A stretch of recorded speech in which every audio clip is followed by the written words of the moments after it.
There was a moment, just one, where everything could have gone a different way.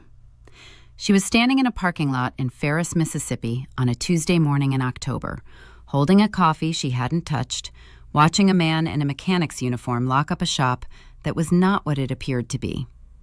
The morning air had that particular October quality, cool enough to be honest, warm enough to still feel like something worth holding on to. She wasn't supposed to be there. She had driven 40 minutes without telling anyone where she was going, without a plan, without anything except the weight of what she had just learned sitting in her chest like a stone she needed to either put down or carry forever. What she did not know yet, standing in that parking lot, was that he had seen her pull up, that he had watched her sit in her car for 11 minutes before getting out, that he had stayed by the window not because he was afraid of what she would say, but because he needed to see what kind of person walked toward something instead of away from it. She didn't know any of that yet. What she knew was that everything she thought she understood about this man had just been rearranged into a completely different picture, and that her reaction to the rearrangement was going to tell her something about herself she was not sure she was ready to know. Stay with me. Her name was Simone Avery, and she had built her life in Ferris, Mississippi, the way people build things when they are not entirely sure the ground beneath them will hold, carefully, methodically, with extra reinforcement everywhere. 37 years old, black woman, deep chestnut skin, natural hair usually in a low puff or braided back on work days, the kind of face that strangers found approachable and ex-boyfriends found unreadable when it mattered. She ran Avery Property Group out of a restored storefront on Ferris's main square, commercial real estate, property management, development consulting for the 3 counties in her radius. She'd started it at 29 with 1 listing and a second-hand desk, and she had built it into something real. Not famous, not flashy, real. The kind of business that paid its taxes on time and its employees above market and had a reputation in 3 counties for not making promises it couldn't keep. She drove a white Range Rover that was 2 years old, and she dressed in the way of women who have enough and know it. Clean lines, quality fabrics, nothing that required explanation. Her office had original exposed brick and a fiddle-leaf fig that had been alive for 4 years, and an espresso machine that cost more than her first car. These were not performances. They were the accumulated evidence of a woman who had worked extremely hard and made reasonable choices with what that work produced. What people in Ferris did not know, because Simone did not discuss it, was the specific shape of what had made her so precise. The first was a man named Gregory, whom she had loved at 30 in the way you love someone when you are finally old enough to know what you want and young enough to still believe you can have it simply. Gregory had been warm and funny, and 5 years into their relationship had admitted in the most loving possible tone that he had been running some of his business decisions through her name for 2 years without her knowledge because her credit was better, and she'd never seemed bothered by money. She had been very bothered by it. The dissolution had taken 8 months and a lawyer. The second was a man named Wendell, whom she had dated for 3 years and who had been, by every visible measure, a good man. Patient, kind, attentive. The problem with Wendell was that his attentiveness had a quality she only named later, in the car after the last conversation they had. He paid attention to her the way investors paid attention to a rising stock. He was interested in what she was becoming, not who she currently was. When she had a hard quarter and considered scaling back, his support became theoretical. She hadn't been angry at him. She had just recognized the pattern. 2 men, and both had wanted a version of her that was useful to them. Both had been charming about it. Both had used the word partnership at various points in ways that meant something different to them than it meant to her. What Simone told herself now was that she was careful because she had earned the right to be careful. What she avoided examining too closely was whether careful had become a synonym for closed. Her daily life in Ferris had its own rhythms. She worked. She had dinner with her friend Paula on Fridays. She went to her parents' house on Sunday afternoons and sat on the porch with her father and talked about everything except whether she was lonely. She went to bed at a reasonable hour in a house that was exactly as she liked it, quiet and orderly and hers, and she lay in the dark sometimes with the specific alertness of a woman whose life is very full and very missing something she can't quite name. His name was Darius Cole, and he had grown up in Ferris knowing exactly what he had and exactly what he didn't, and having made a deliberate peace with both of those things by the time he was 19. He was 39 now. Black man, warm dark brown skin, close-cropped hair with just the suggestion of gray at the temples starting to arrive, broad through the chest and shoulders from years of actual physical work, the kind of still, considered quality in his face that some people mistook for slowness until he said something that demonstrated otherwise. He ran Cole & Sons Auto Repair on Pickett Road, which had been his father's shop and his grandfather's shop before that, and where Darius had worked since he was 11 years old, holding a flashlight for his dad on Saturday mornings, while Ferris brought in its troubles and his father fixed them with competence and without complaint. What Ferris knew about Darius Cole was that he was reliable, that his shop opened at 7 and closed when the work was done, that he remembered what he'd said he'd do and did it, that when old Mr. and Mrs. Patterson brought in their 2004 Buick, he charged them something fair and explained what he'd found in language that was clear and respectful, and that he had been doing this for going on 15 years without variation. What Ferris did not know, could not have known because Darius had been intentional about this, was that Cole & Sons Auto Repair was the original location of what had become, over 11 years, a regional company called Meridian Fleet Services. 23 contracts with municipal governments and mid-size commercial fleets across 4 states. A logistics and maintenance operation that employed 61 people. A net worth that would have rearranged every assumption anyone in Ferris had ever made about the man in the gray work shirt with Darius embroidered above the pocket. He kept the shop. He worked the floor. He drove a 2016 F150 with a small dent above the rear wheel well that he had never gotten around to fixing because there was always something more important to do with the Tuesday. He had a habit of keeping a small pocket calendar, the kind with a brown cardboard cover you could buy at the dollar store, month-to-view pages inside, in the front left pocket of his work shirt. He used it to write down things he didn't want to forget, not appointments mostly, things people told him, things he noticed, things he wanted to follow up on. It was worn at the corners and slightly thick with the folded papers he tucked into it between pages. To anyone watching, it was the calendar of a working man managing a small business, which it was. It was also evidence of the way he paid attention to the world, which was the same whether he was here or in a boardroom in Jackson on the first Monday of every month. He was aware of the particular texture of being a black man in spaces that had already decided who he was before he walked in. He had learned to move through those spaces without announcing what he knew about himself, not because he was ashamed, but because he had found, over time, that the most useful information about people came when they thought they were the only ones assessing the situation. He let people see what they expected to see. He watched what they did with the expectation. He had never found anyone who did what he hoped they would do before Simone. Not once. The encounter was her car's fault, though she would later say it was fate trying to be efficient. The Range Rover developed a hesitation at highway speed. A subtle thing, the kind that wouldn't register until you were doing 70 on an empty stretch of 49 and felt the engine stutter beneath you like a question mark. Her regular shop in Ferris was closed for a family emergency. Paula told her Cole's on Pickett was where you went when you needed something done right. She pulled in on a Wednesday morning at 8:15. The shop was clean in the organized, undecorated way of a place that had long since moved past proving anything. Darius came out wiping his hands on a red shop rag and looked at her car first and then at her. She told him what the hesitation felt like. He listened with the particular quality of attention she would later come to recognize as characteristic, fully present, no part of him managing the conversation toward a predetermined destination.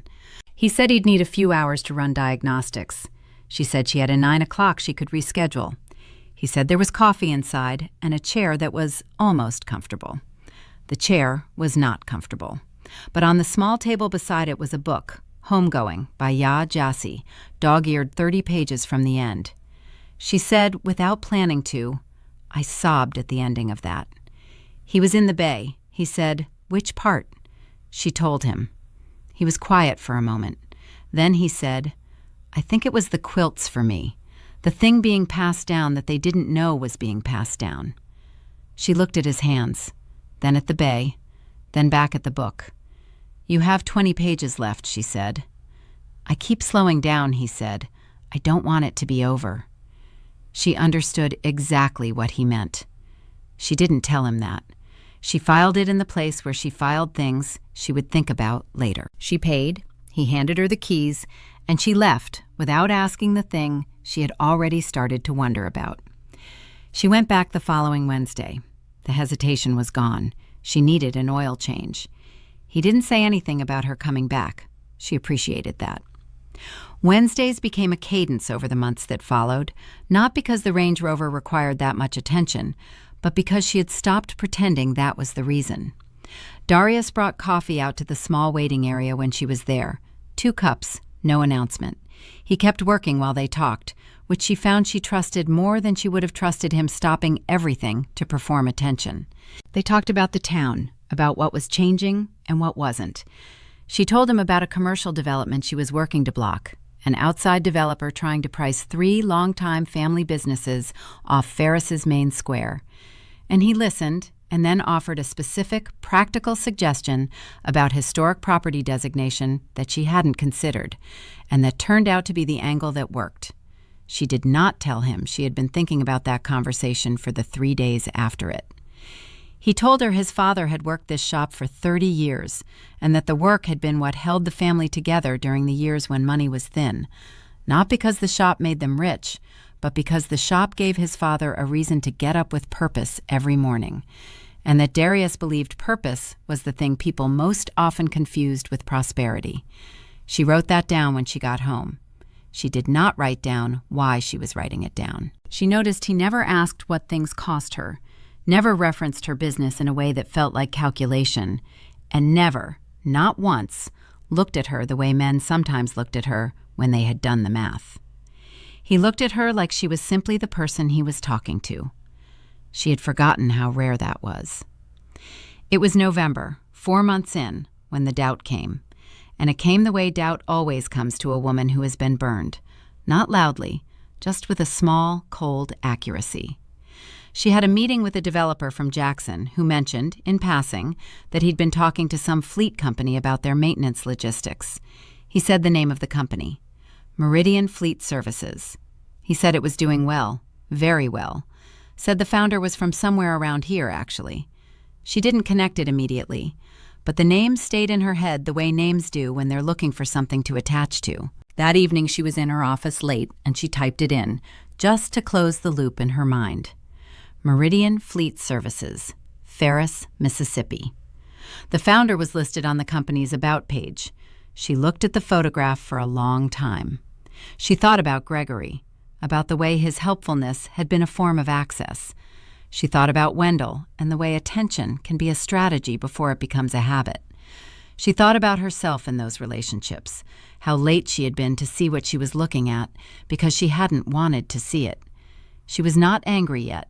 She was watching, the way she had learned to watch, and waiting to see what she was actually looking at. She designed the test carefully and felt the discomfort of doing it and did it anyway, because she had learned that the discomfort of caution was cheaper than the cost of being wrong. She contacted the Ferris Community Development Trust, which she served on the board of, and she raised the idea of a grant program for small local mechanics and tradespeople, specifically for equipment upgrades. The trust agreed. The grants would be modest, $2,000 to $5,000, and she made certain the application was distributed to shops on Pickett Road. She knew Darius would see it. She did not know what he would do with it. That was the test. She also arranged, through a city planning contact, to attend a small business roundtable where local shop owners were invited to speak about infrastructure needs. Darius was on the list. She positioned herself where she could observe without being conspicuous. The roundtable was in the community center on a Thursday evening. Darius arrived in his work shirt, 5 minutes early. He sat near the back. She watched him take out the small pocket calendar and write something before the meeting started. When it was his turn to speak, he talked about the road condition on Pickett, about the specific cost it imposed on small businesses when delivery vehicles struggled with access, and about a drainage problem that affected 3 properties. He spoke concisely and with evidence. He had brought a photograph on his phone. He did not mention Meridian. He spoke as a shop owner on Pickett Road, because in that room, that was what was relevant. Then the grant program came up. Someone mentioned the Community Development Trust Initiative. Darius said, "That's a good program. We should make sure people know about it." He wrote something in his calendar. He did not apply. She confirmed this 6 weeks later, quietly, through the trust's administrator. He did not apply for a grant he was financially ineligible for, but could easily have taken without anyone knowing. That was his answer to the test she had built. The symbolic object she had noticed was the calendar.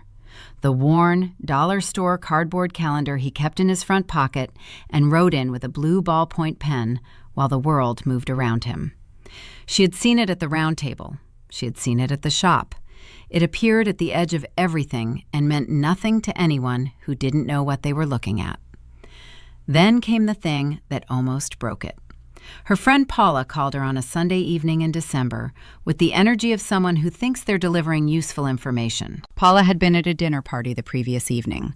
Someone at the dinner, a woman named Keisha, whose brother did financing in Jackson, had made a comment about Darius.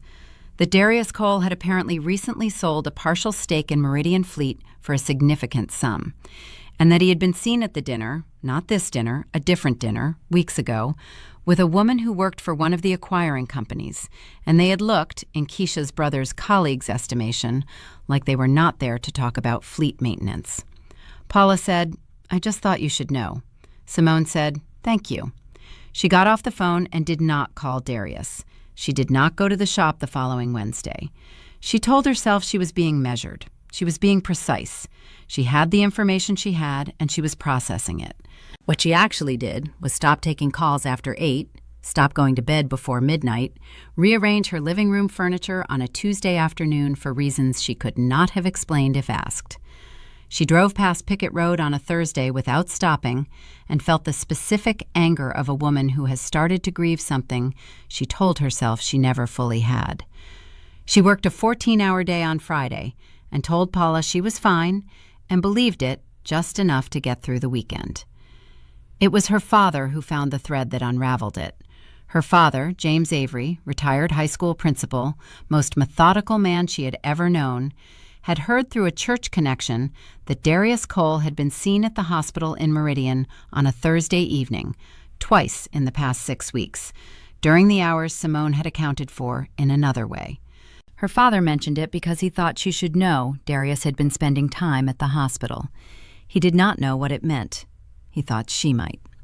She looked it up in the way she knew how to look things up, and what she found, through a quiet conversation with a person she knew in healthcare administration, carefully done, no names asked for directly, was that there was a woman on the oncology floor at Anderson Regional who shared a last name with Darius, an older woman, his mother.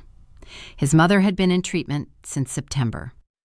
Simone sat with that information in her car in a parking lot and did the reconstruction. The dinners in Jackson. The woman from the acquiring company was likely an attorney, a process she now understood involved estate and trust planning that had nothing to do with romance. The partial stake sale that financed, possibly, care that insurance didn't fully cover. He had not told her any of this. He had been carrying it alone and had shown her nothing but steadiness. She sat in that parking lot for 11 minutes. Then she got out of the car. He was unlocking the front of the shop when she walked up, and he went still when he saw her. The way you go still when you see someone walking toward something instead of away from it. She said, "I know about your mother." He looked at her. A long moment of looking, the kind that measures. She said, "I also need to tell you some things I'm not proud of." He pulled out the pocket calendar, looked at it briefly, put it back. Then he said, "Come inside. I'll make coffee." They sat in the 2 chairs in the small waiting area, coffee on the table between them, and she told him. Not everything at once. The doubt, the round table, the grant observation. She told him she had been watching him test without telling him he was being tested. She told him what she had been looking for and why and where it came from. He listened without interrupting. When she was done, he was quiet for a moment, and then he said, "I know what it costs to be measured all the time. I've been measured all my life. In shops, in boardrooms, different measuring, same thing underneath. People waiting for you to be less than you look." He held his coffee cup in both hands. "I have never once had someone watch me and come back and tell me what they were looking for. He paused. "That matters to me." She said, "You should have told me about your mother." "Yes," he said, "I should have." "Why didn't you?" He was quiet long enough that the quiet was its own answer. Then he said, "I didn't want you to see me in a hard moment and decide what I was made of from there. He stopped. "I'm not good at being seen when things are hard." She said, "That's what we're going to need to work on." He looked at her. We, she said. It was not resolution, not yet. But it was real, and both of them knew it. And sometimes that's the only foundation that holds. Her mother met him in February, which was a thing Simone would not have predicted in October, and which her mother, Evelyn Avery, made extremely thorough. Evelyn was 67, retired school teacher, sharp as anything, the kind of woman who asked questions the way a contractor tested load-bearing walls, methodically, without apology, needing to know what would hold. They were at Sunday dinner, and Evelyn said, "My daughter works very hard. She's built everything she has from nothing." Darius said, "Yes, ma'am, I know." Evelyn said, "And you'd be comfortable with that? A woman whose work comes first?" He said, "I'd be uncomfortable with anything else." He said it plainly, without a beat of performance. Her work is part of who she is. Wanting her to put it down would be wanting someone different. Evelyn looked at him. Then she looked at Simone. Then she said, "The green beans need salt," and passed them to Darius and told him to help himself. Simone's father caught her in the kitchen after dinner and said, quiet and direct, "He's not trying to manage you. You notice that. It matters." Then he went back in. Simone told him the full truth about the test on a Sunday evening in March on his porch, the round table, the grant program she'd specifically arranged, all of it. He listened. He pulled the pocket calendar out, looked at it for a moment, not reading it, just holding it, and then set it on the porch rail between them. He said, "You built a whole situation to see how I'd behave when no one was watching." "Yes," she said. He looked at the calendar. "And what did you find?" "That you were the same," she said, "whether anyone was watching or not." He picked up the calendar and turned it over. "You know I wrote your name in here," he said. "First Wednesday you came in, just your name and a note that said, May." He opened it, found the page. He read it to her. "Simone Avery, cares about what's right. Follow up." She looked at the page. "You were running your own version," she said. "Mine was less elaborate," he said, "but yes." They both looked at the calendar in the evening light. Two people who had been careful for good reasons and had found someone else who was careful for the same reasons and had decided together that careful and open didn't have to be opposites. After that, the thing they built was not dramatic. It was more like the work you do on a property that has good bones, slow, attentive, room by room. She started coming to the shop on Saturday mornings with her laptop, not because she needed anything, but because she liked the sound of purposeful work around her, and because Darius made good coffee and asked questions that made her think instead of just respond. She was restructuring a property management contract that had 8 months of history and 4 months of frustration. Across 3 Saturdays, she worked through it, and once, not every time, he would look over her shoulder and say one thing, a question, a reframe, a thing her contract attorney had missed. She would write it in the margin. The contract held. He took her to visit his mother at the hospital on a Tuesday in April. The visit was quiet and ordinary, and his mother held Simone's hand and told her she had a good face. And Darius watched this with an expression that was private enough that Simone looked away to give it space. She came back the following Tuesday. She didn't say anything to Darius about why. He didn't ask. She said it first. She had known she would. They were in his kitchen on a Thursday evening in May. Ordinary Thursday. She was eating leftover soup he had heated up because she had come by late and he had known she hadn't.